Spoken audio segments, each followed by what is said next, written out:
آئیے بغیر کسی تاخیر کے اس انتہائی اہم وضاحت کا آغاز کرتے ہیں۔ آج ہم اسلامی تاریخ کے سب سے سنگین اور خوفناک فتنے یعنی دجال کی مکمل حقیقت کو تفصیل سے سمجھیں گے۔ اس کا ظہور کیسے ہوگا، نشانیاں کیا ہیں، اس کا فریب کیا ہے، اور آخر میں حضرت عیسیٰ علیہ السلام کے ہاتھوں اس کا خاتمہ کس طرح ہوگا۔ تو چلیے اس سفر کو شروع کرتے ہیں۔ اور اس خوفناک حقیقت کو سمجھنے کے لیے ذرا اس حدیث پر غور کریں۔ حضرت عمران بن حسین رضی اللہ عنہ فرماتے ہیں کہ حضرت آدم علیہ السلام کی پیدائش سے لے کر قیامت کے قیام تک کوئی بھی فتنہ دجال کے فتنے سے بڑا نہیں ہوگا۔ یہ الفاظ سن کر ہی اندازہ ہو جاتا ہے کہ پوری انسانیت کے لیے یہ کس قدر غیر معمولی اور سنگین آزمائش ہے۔ یہ کوئی عام بات نہیں ہے۔ تو سب سے پہلے اس تاریخی آزمائش کے بنیادی پہلوؤں پر بات کرتے ہیں۔ اگر ہم ان عربی الفاظ کی جڑ تک جائیں تو دجال کا لفظ نکلا ہے دجل سے، جس کا سیدھا سا مطلب ہے جھوٹ بولنا، دھوکہ دینا یا سچائی پر پردہ ڈالنا، اور مسیح کا مطلب ہے وہ شخص جس کی ایک آنکھ مٹی ہوئی ہو، یا پھر وہ جو بہت تیزی سے پوری زمین کا سفر کرے، یعنی گہرا دھوکہ اور فریب تو لفظی طور پر اس کے نام ہی میں بسا ہوا ہے۔ اب یہ سنیے، یہ واقعہ سچ میں رونگٹے کھڑے کر دینے والا ہے۔ مشہور صحابی حضرت تمیم الداری رضی اللہ عنہ کا وہ تاریخی واقعہ جب وہ اور ان کے ساتھی ایک سمندری طوفان کے بعد ایک پراسرار جزیرے پر جا پہنچے۔ وہاں انہوں نے ایک انتہائی قوی الجثہ شخص کو دیکھا جو بھاری زنجیروں میں جکڑا ہوا تھا اور اپنی رہائی کے وقت کا بے صبری سے انتظار کر رہا تھا۔ اس سے یہ بات بالکل صاف ہو جاتی ہے کہ یہ فریبی ہستی کوئی خیالی قصہ نہیں ہے، بلکہ ایک طبعی وجود ہے جو واقعی اپنی رہائی کا منتظر ہے۔ آگے بڑھتے ہیں اور دیکھتے ہیں کہ اس کے ظہور سے پہلے کی نشانیاں کیا ہوں گی۔ دیکھیے، دجال اچانک نمودار نہیں ہو جائے گا۔ اس سے پہلے دنیا کا مجموعی ماحول تیزی سے بگڑے گا۔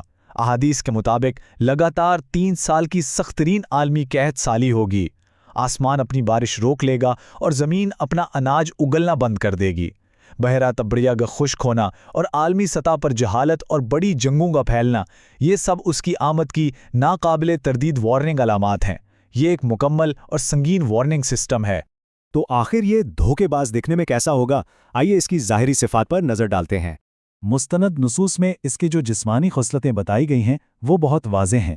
وہ ایک مضبوط جسم اور چوڑے لیکن قدرے دھنسے ہوئے سینے والا نوجوان ہوگا۔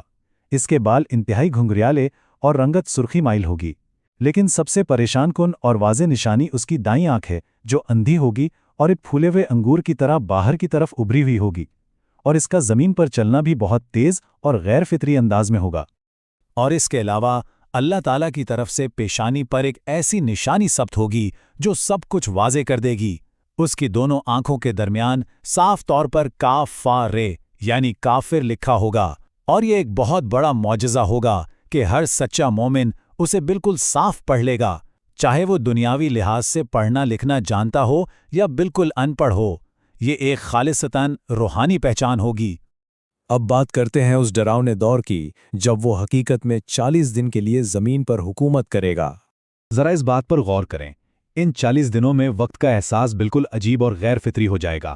اس کا پہلا دن 1 سال کے برابر لمبا ہوگا، دوسرا دن 1 مہینے کے برابر، اور تیسرا دن 1 ہفتے کے برابر محسوس ہوگا۔ باقی تمام دن عام دنوں جیسے ہی ہوں گے۔ وقت کی یہ عجیب و غریب تبدیلی اور ہیرا پھیری ہی اس فتنے کی شدت کو ظاہر کرتی ہے۔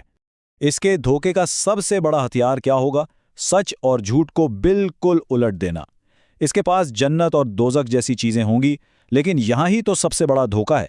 حقیقت میں جسے وہ جنت کہے گا وہ دہکتی ہوئی آگ ہوگی، اور جسے وہ دوزخ کہہ کر ڈرائے گا وہ دراصل سلامتی اور جنت ہوگی۔ اس کے یہ جادوئی اور مافوق الفطرت فریب انسانیت کے حتمی ایمان کو آخری حد تک آزمانے کے لیے بنائے گئے ہیں۔ حالانکہ اس کے پاس حیرت انگیز طاقتیں ہوں گی، جیسے آسمان سے بارش برسانا، زمین سے فصلیں اگانا، یہاں تک کہ زمین کے چھپے ہوئے خزانوں کو باہر نکال لینا، اور اصفہان سے 70,000 لوگ اس کے پیچھے چلیں گے۔ لیکن ٹھہریے، اس کی واضح حدود بھی مقرر ہیں۔ وہ کسی سچے مومن کو 2 ٹکڑے کرنے کے بعد واپس زندہ نہیں کر پائے گا۔ وہ مکہ اور مدینہ کی مقدس حدود میں ہرگز داخل نہیں ہو سکے گا، اور سب سے بڑی بات، سچے مسیح کے سامنے وہ بالکل بے بس ہوگا۔ اب سوال یہ ہے کہ اس قدر شدید فتنے سے بچا کیسے جائے؟